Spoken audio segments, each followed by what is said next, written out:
Olá pessoal, tudo bem? Sejam bem-vindos a mais um vídeo aqui da Hoje Falamos de Amor. Hoje estamos aqui com essa visita ilustre, Daniele Godin, psicóloga clínica. Trabalhamos aqui, no mesmo espaço, sempre um prazer. E aí trouxe ela aqui para falar com vocês também, agregar na vida de vocês, que com certeza tem muito a agregar. Então fala um pouquinho quem é você pro pessoal. Então, pessoal, eu sou Daniele Godin, sou psicóloga já vai fazer 15 anos, né? Sou mãe, esposa, mãe, né? Nessa ordem. E uma pessoa muito apaixonada pela psicologia, né? Amo psicologia desde menina e amo a vida, né? Sou muito de luz, de sol, gosto muito de viver, né? Isso tento colocar isso também nas situações em que eu vivo, né? Nas funções em que eu tenho. Legal. Tanto na minha vida como mulher, na minha vida conjugal e na minha vida na maternidade e profissional. Né? Coloco essa vida, essa vontade, esse desejo, esse amor que eu tenho em todas essas funções. Então hoje a gente vai falar um pouquinho, né, Dani, que eu acho que é uma dúvida de muitas pessoas. A gente está ali, né, trabalhando com o Instagram, então a gente tem acesso a muitas dúvidas de muitas pessoas, né? E isso é muito positivo porque a gente vê ali o que são os maiores anseios, né, as maiores preocupações das pessoas. E o que a gente ouve muito é, poxa, como que eu consigo conciliar o ser esposa com ser mãe, com ter uma carreira, né, conseguir me dedicar a isso, principalmente nesse mundo que a gente vive hoje, né, de que é tudo muito correria, fast food, você tem que dar conta de tudo, e aí é uma cobrança excessiva, né, eu só atendo mulheres, né, e eu percebo que, assim, é uma demanda que cresce cada vez mais, é a tal da autocobrança, né? Acho que desde a gente nasce mulher, nasce uma cobrança, né? Sim. Nós somos cobradas o tempo todo. Sim. Né? Então essa nova era que a gente entrou, né, no momento em que a mulher se insere no mercado de trabalho e ao mesmo tempo ela quer a maternidade, ela quer um relacionamento ali, né, duradouro, lidar, né, aquela imagem do malabarista, né, é a nossa imagem, somos nós, né, tentando ali lidar, equilibrar todas essas funções. Só que o que a gente faz também? A gente quer que tudo isso seja muito perfeito, né? A gente quer que não tenha falha ou problema em nenhuma dessas situações. E isso onde a gente acaba se cobrando demais e se perdendo demais nesse processo. Já fui essa pessoa, em alguns momentos vou lá nesse lugar, mas eu tenho reconhecimento hoje que eu preciso voltar para esse lugar de entender que essa situação que eu estou ali lidando e tentando equilibrar, eu preciso voltar e ter o reconhecimento de que calma, desacelera, que não é isso tudo. Mas essa autocobrança, né, ela veio de uns anos para cá. Né? Porque se a gente for olhar a história da mulher, né, da inserção da mulher no meio de tudo isso foi progressivo, né? A gente não tinha tanta tinha, mas não era tanto assim, as mulheres não estavam tão engajadas, né? E conforme foi naturalmente evoluindo, graças a Deus, para muitas coisas, mas para outras né, não foi tão bom assim. Né? Então a gente pode dizer também que é muito novo, né? Tudo muito novo. Né? Então a gente ainda está configurando, a gente está construindo ainda essa mulher, né? Talvez a geração da minha filha e aí dos seus, né? Eles já vêm com menos cobrança, né? Espero, né? Que a gente consiga deixar para as nossas filhas e para os nossos filhos também, né? Esse mundo com menos comparação, com menos cobrança. Né? Vamos tentar. E aí, como tentar, né? E como? como que a gente faz isso hoje, né? Conciliar tudo isso, né? Como eu falei, não é uma tarefa fácil, né? Quando você é só, quando você está sozinho, você tem todas as implicações. Eu brinco que eu vi um vídeo há um tempo atrás, a pessoa falando para escolher o difícil. Né? Ser sozinho é difícil, estar com alguém é difícil, escolha ser difícil. Né? Ser mãe é difícil, mas também, né, tem pessoas que não querem ter filho, mas também é difícil. A gente tem que escolher o nosso difícil.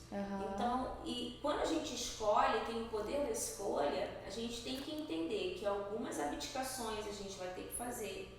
A gente não vai ter que conseguir contemplar tudo, né? Ou pelo menos não naquele momento. Então, entender que a gente vai ter limitações, né? Mas a gente não vai ter proibições, a gente não vai ser impedido de fazer alguma coisa. A gente vai fazer de uma forma diferente.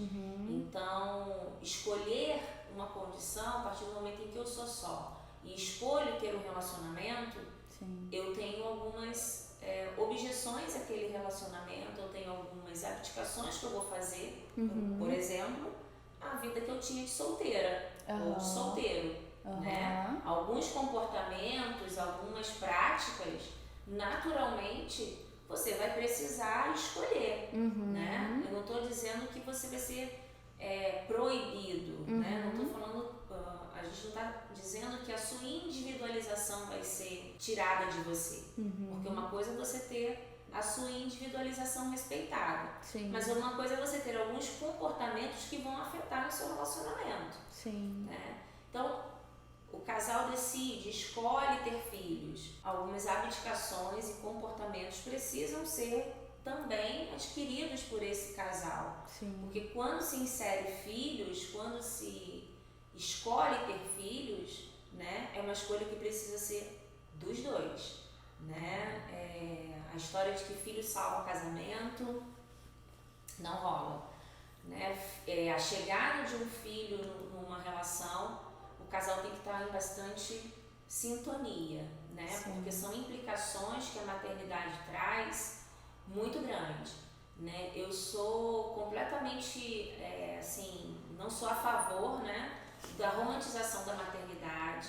Não é tudo bonito, não é tudo lindo, né? É uma bênção, mas tem suas implicações, tem suas entregas, então a gente tem que estar muito bem com isso, né? Se eu cheguei aonde eu quero chegar, se eu tenho o que eu quero ter, né? Se eu realizei o que eu preciso realizar, porque a chegada do filho, ela não te impossibilita, mas ela adia um pouco algumas situações. Então isso tem que estar muito bem estabelecido com o casal, né? A mulher tem algumas perdas, né? O homem também tem, então ele tem que estar muito seguro do lugar de marido, de esposo, de companheiro, e a mulher também tem que ter esse lugar muito bem estabelecido, para que elas não se confundam, não se fundam ali, né?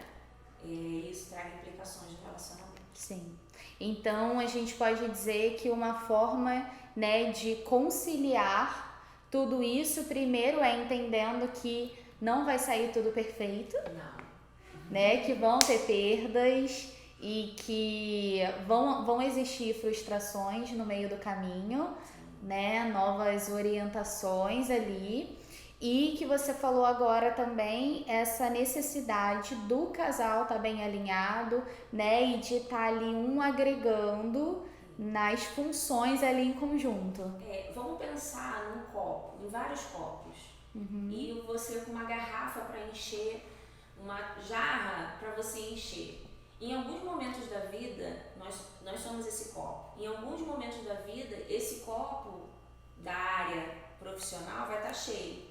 Mas da área relacional, de repente, nem tanto. Em algum momento da vida, o copo da maternidade vai estar mais cheio, ou seja, eu vou estar mais entregue para aquilo ali. Mas o outro, nem tanto. Então, nessa divisão, a gente vai, nós, né, enquanto casal ali, enquanto um tiver, né, às vezes com o seu potinho mais cheio ou mais vazio, dependendo de como está a condição emocional, psicológica de cada um, o outro vai complementar. Né? O outro vai ajudar. né? Então, é entender que em algum momento da nossa vida, ali do casal, por exemplo, eles vão estar na maternidade mais dedicados. Sim. E de repente na vida do casal, pessoal, relacional, nem tanto. Mas não significa que esse copo não precisa ser cuidado, que essa necessidade de olhar o casal enquanto, né, se tem filhos, que ela não precisa ser atendida. Precisa, mas inicialmente, né, quando você recebe um filho dentro de casa, o primeiro filho é o nascimento de duas outras pessoas ali, porque é uma função diferente na sua vida. Sim. Por mais manual que você leia, por mais vídeo que você assista, por mais dicas de outras mães que você receba, nada se compara à realidade. Sim. Né? Porque o seu filho não é igual ao filho da sua amiga, igual ao filho da vizinha. Né? A sua maternagem vai ser totalmente diferente da sua mãe, da sua sogra e de todas as outras pessoas. Eu digo que eu aprendi a ser mãe sendo mãe. Sim. Né? Minha mãe me disse muitas coisas, minha avó, minhas tias, né? Cuidei dos meus irmãos, mas nada, isso me deu alguns estalos. Sim. Mas nada como ser mãe, sim, né? E lidar com o meu filho, com a minha realidade. Então o segundo filho a gente já vai menos, vai ser mais preparada, né? Mas o primeiro filho é a melhor escola. Sim. E no segundo já é diferente também, né? Sim, você tem, né? Dependendo de como foi essa primeira maternagem, tem gente que já nem vai pro segundo, né? É verdade, Mas às vezes você vai mais leve, com Sim. menos cobrança. Sim. Né? Eu me lembro da chegada do meu filho, né, em casa, e quando ficou eu e o meu esposo sozinho, a gente olhou um pro outro e falou: o que a gente faz agora? Agora é eu e ele, porque ficou um tempo a minha mãe, a minha sogra revezando, né, e minha avó, mas e depois? Sim. Né, que foi só a gente. Ali era eu e ele, né? Sim. Com algumas coisas que nos falaram, mas era eu e ele para dar jeito ali, né, para dar conta de tudo aquilo. Então foi da nossa maneira, a educação é do nosso jeito, né? E aí o segundo filho já foi menos difícil. Sim. Mas teve dificuldade. Outros desafios. Tem, né? Outros desafios. Legal.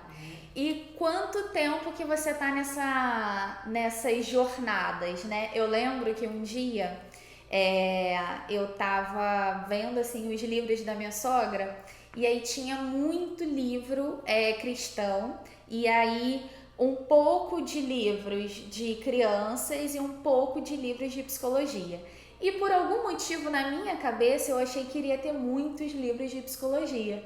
E aí eu fui e comentei com o Rafael, falei: nossa vida, até que sua mãe não tem tanto livro de psicologia, tem muito livro cristão. Aí ele foi e falou: porque ela é mais tempo cristã do que psicóloga, né? Ela é mais tempo alguma coisa do que outra coisa. E aí eu fui, cheguei e conversei isso com ela e ela me deu exatamente a mesma resposta. Então, assim, o tempo também, né, que você tem sendo, estando ali naquela função, desempenhando aquela função, traz também muito aprendizado, né? E que você vai agregando também em outras áreas. Traz mais segurança, né? Você fica mais apto, né? Você vai recebendo aí... você vai andando de fases. Sim. Né? Eu tô nessa jornada tripla aí, né? Profissional, esposa, profissional e mãe, né? Casada há 15, vou fazer 15 anos de casada também, ao mesmo tempo de profissão. Né? Casei, me formei em fevereiro e casei em abril. Ai, que legal. Foi tudo muito pertinho. De mãe, sendo mãe, né? Há mais tempo. Quem me ensinou aí foi o meu filho Heitor, 13 anos. E depois, né? Depois de 9 anos, eu mais uma vez escolhemos, né, juntos ali, ter outro filho. E a Pérola já tem 4 anos de idade. Então, mas ainda tem dias que eu acho que eu sou, assim, eu preciso reaprender tudo de novo da maternidade, né? Porque são desafios muito diferentes. Hoje, da Pérola, são desafios muito diferentes que eu tive do Heitor. Sim. E eu era uma outra pessoa quando eu fui mãe do Heitor. Sim. Né? Eu era mais nova, tinha mais gás, tinha mais ânimo. Já com a Pérola mais amadurecida, né? Um pouco mais velha na idade, também na energia. Sim. Então, eu digo que eu fui uma mãe para o Heitor, né? E sou hoje, para ambos a mesma, mas para o Heitor, que foi o primeiro, e para a Pérola, mães diferentes. Sim. Né? Mas que com valores e princípios fixos. Eu acho que é isso. Legal. Né? Mas diferente um pouquinho na maternagem. Aí. Sim. Então você casou e se formou muito perto. Isso. E 2 anos depois você teve seu primeiro filho. Na verdade, Heitor fez 13, né? Quando eu completei 1 ano, ia completar 1 ano de casada. Eu descobri que estava grávida. Então, ano que vem eu faço 15 anos, ele faz 14. Ah, entendi. Né? Então tem 1 aninho de aproveitar o casamento, aquela coisa. Não aproveitei, né? Aproveitei o que tinha que aproveitar ali, aproveitamos desse tempo, né? Mas nós não nos estendemos muito. Sim. Foi muito surpresa, né? Foi realmente surpresa. Mas a gente se saiu bem, eu acho que a gente se saiu super bem. A gente viveu ali a chegada do Heitor, né? Eu tive a oportunidade de ficar em casa, né? De viver o passo a passo de cada mês da gestação, de acompanhar, uma expectativa muito grande, muitos medos, né? Medo de tudo que você possa imaginar, né? Acho que foi a fase que eu tive mais medo na minha vida. Primeiro medo se aquela criança entrou, ela tinha que sair. Medo disso, né? De como que ia ser esse processo, né? Porque por mais que minha mãe dissesse e as pessoas contassem, ia ser o meu momento. Sim. Né? Medo de não ser a mãe, né? A mãe que eu tive, a minha mãe foi pra mim, foi o exemplo, minha mãe e minha avó. Né? Então também medo de não atender as expectativas desse filho, né? Da sociedade. Eu era uma menina, né? Assim, acho que 25 ou 26 anos que eu tinha na época, essa faixa aí. Então, uma menina ali, né? Pra isso, né? Já tinha maturidade para algumas coisas, mas pra maternidade fui adquirindo. Entendi. Então, você tá há bons anos nessas funções, né? E aí, como você falou, foi alternando os seus copos, né? Em alguns momentos mais maternidade, menos profissional, mais relacionamento, né, ali de casamento. Mas assim, você conseguiu, né? Você consegue gerir isso. E aí, o que você... né? A gente, não sei se a gente pode dizer uma dica, mas assim, o que você fez para conseguir manejar isso, que você acha que é interessante para as pessoas que estão passando por isso e estão tendo dificuldades enxergar e fazer também? Não é uma tarefa fácil, né? Como você falou inicialmente, existe uma autocobrança social muito grande em cima da mulher. Sim. Então, se ela casa, ela já é cobrada para ter filhos. Sim. Se ela tem filhos, ela já é cobrada para ter o segundo filho. Quando é que ela vai ter o segundo? Então, nós somos o tempo todo cobrados.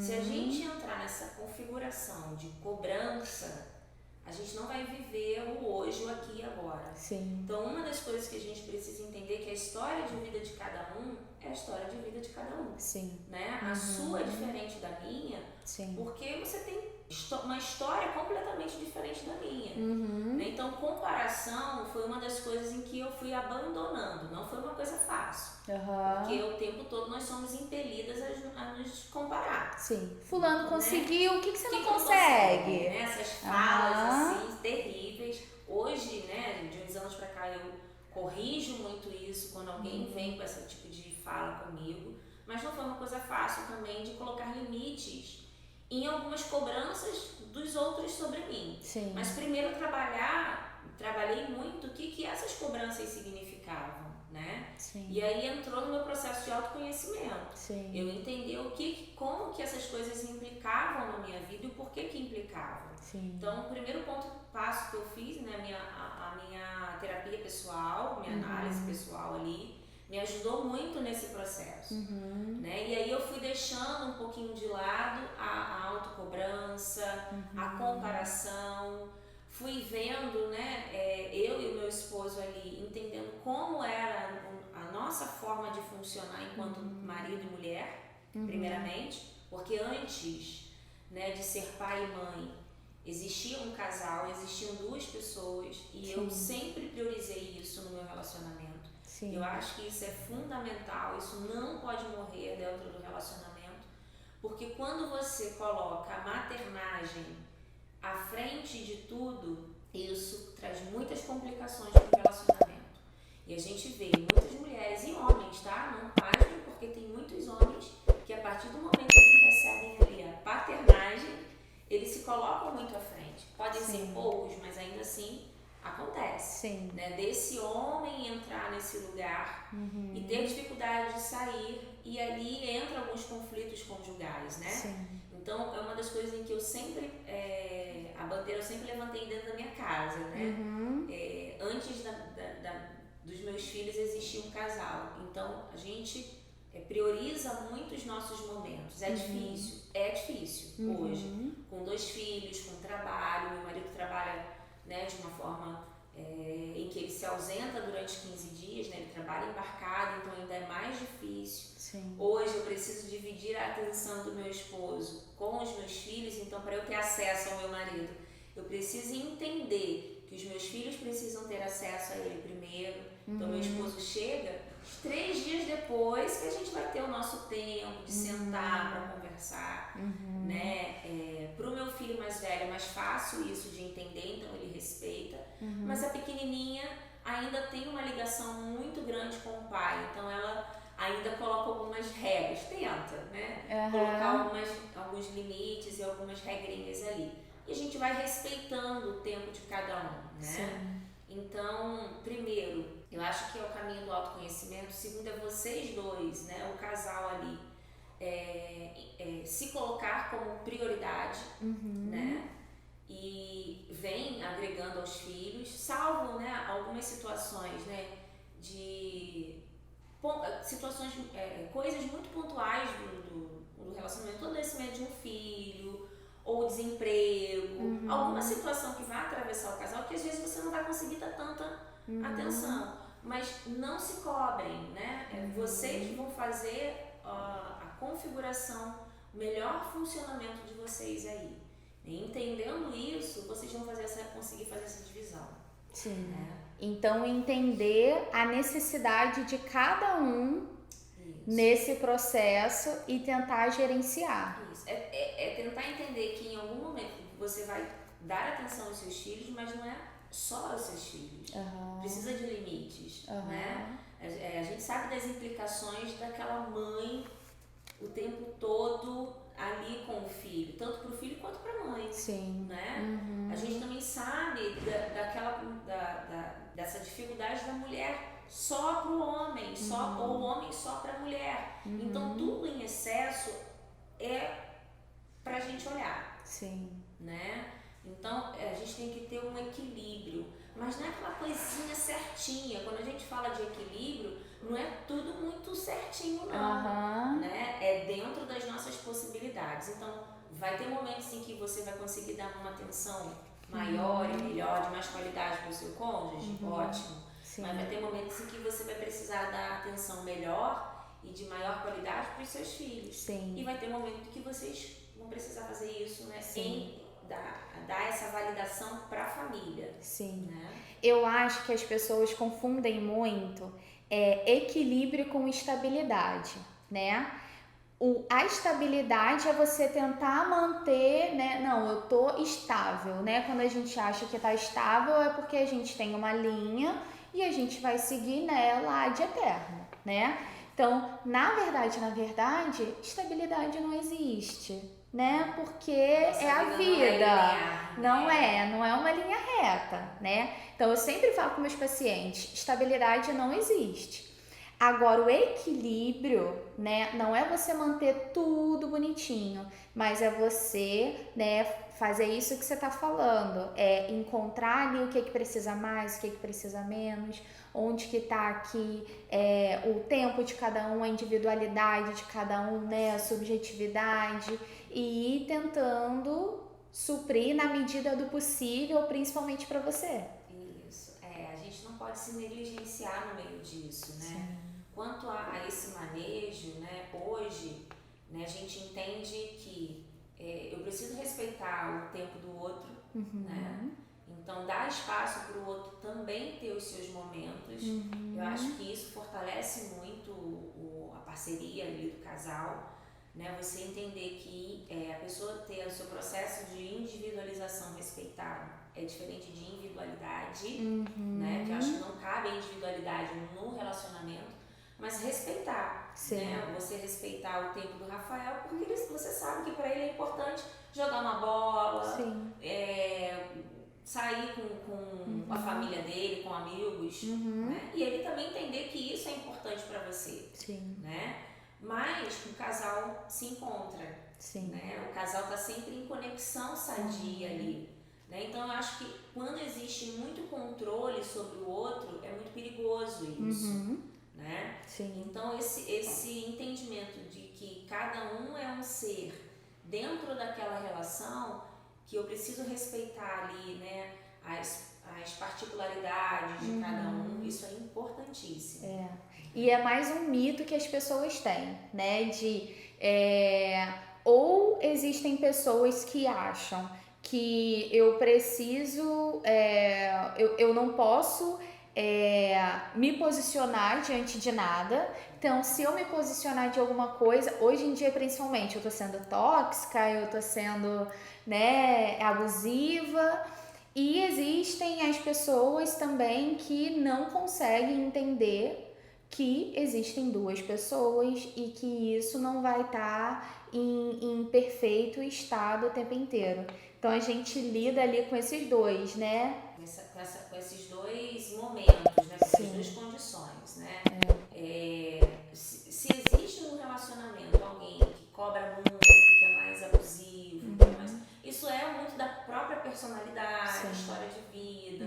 Então entra aí o autoconhecimento, né? Às vezes essa pessoa que sufoca, que está muito ali, né, querendo controlar tudo, ela não é assim simplesmente. Coisas aconteceram na vida dela para que ela se mostrasse, para que ela funcione desse jeito, né? Eu sei que isso é cansativo para quem está no relacionamento, né? Para quem o parceiro ali, mas o que é para ser feito é procurar ajuda, né? A pessoa ter essa consciência de que ela precisa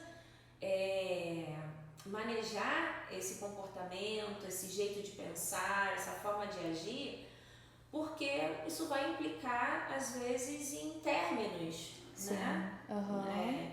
Porque ninguém consegue viver uma relação que está o tempo todo sufocado.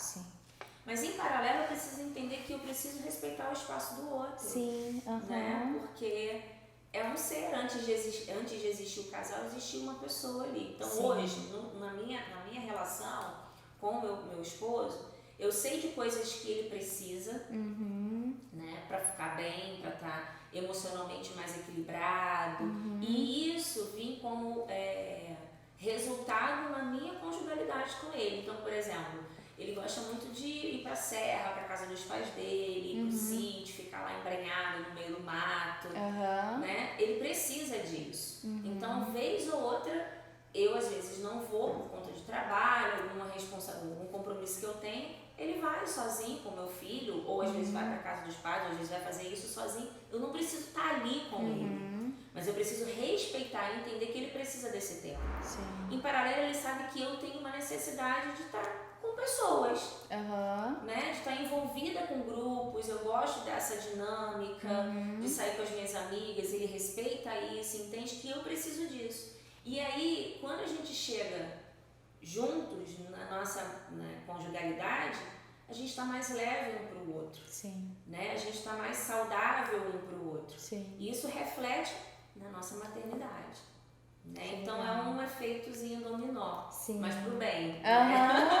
Interessante. E Dani, ser psicóloga, né, está ali nesse campo, no campo de batalha, né, há tantos anos, lidando com mulheres, né, com homens, como você falou, em algum momento, né, a casais também, te ajudou a lidar com isso tudo? Te ajuda hoje? Como que você enxerga isso? Então, né, a gente acha assim, os amigos, né, ou pessoas que te conhecem, falam assim, aposto que você tá me analisando, né?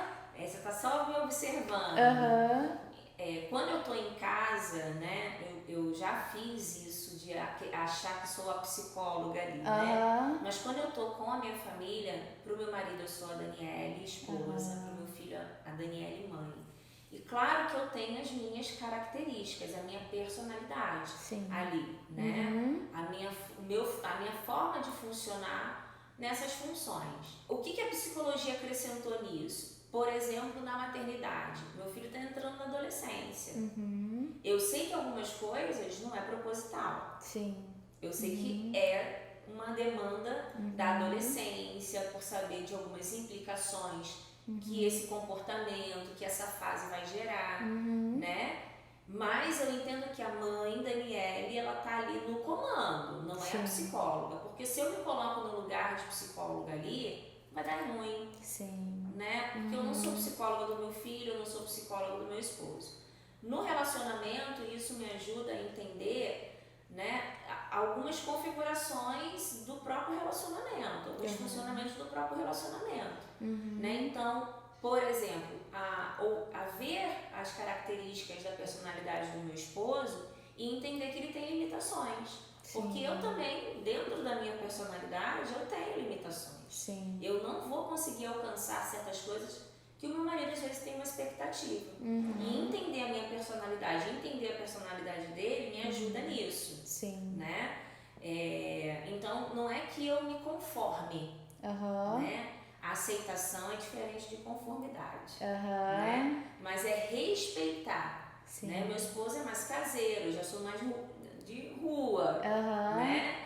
Mas isso tem a ver com a nossa personalidade, com esse compilado de comportamentos, pensamentos e emoções, né? Ele tem as limitações dele, eu tenho as minhas. Então, dentro dessa função psicóloga, eu consigo entender um pouco isso. Mas lá em casa, se você perguntar, eu sou a Daniele mãe, a Daniele esposa, e eu evito muito de colocar essa função sempre no modo funcionamento ativo, né? Porque cansa, né? As pessoas falam, porque você vai estar me analisando, aí eu sempre falo, não, sabe por que eu não vou? Porque eu cobro por isso. Você vai me pagar? Exatamente. É cansativo. E a gente tem que entender que quem está do outro lado, né, quando a gente está fazendo um processo terapêutico, quem está do outro lado, ele tem a vida dele, ele tem as implicações, ele tem os problemas. A gente não está livre, né, enquanto psicólogo. Eu tinha muito isso no começo da minha formação. A terapia e a supervisão me ajudou muito, né? Porque eu achava que eu tinha que estar com tudo em ordem. Lindo, bonitinha. Né? Tudo muito em dia, né? E mentira, ninguém, né, não dá, isso é impossível, né? E graças a Deus isso foi logo no início, né? Essas fantasias que a gente tem de que a nossa vida tem que estar perfeita. Isso não dá pra ser assim. Né? Essa cobrança não existe, mas não tem uma necessidade. Ela é uma preocupação disfuncional. Então, entender que do outro lado, às vezes o psicólogo também vai estar enfrentando lutas e batalhas semelhantes às suas. Né? Só que diante de um estudo, né, a gente tem ali uma dedicação, a gente tem supervisões, a gente tem um conhecimento um pouquinho diferenciado, né? Acho que um pouco mais diferenciado para estar ali, mas eu não vou estar livre, né, de nenhuma implicação na minha vida. Então ajuda, mas não resolve 100%. Não.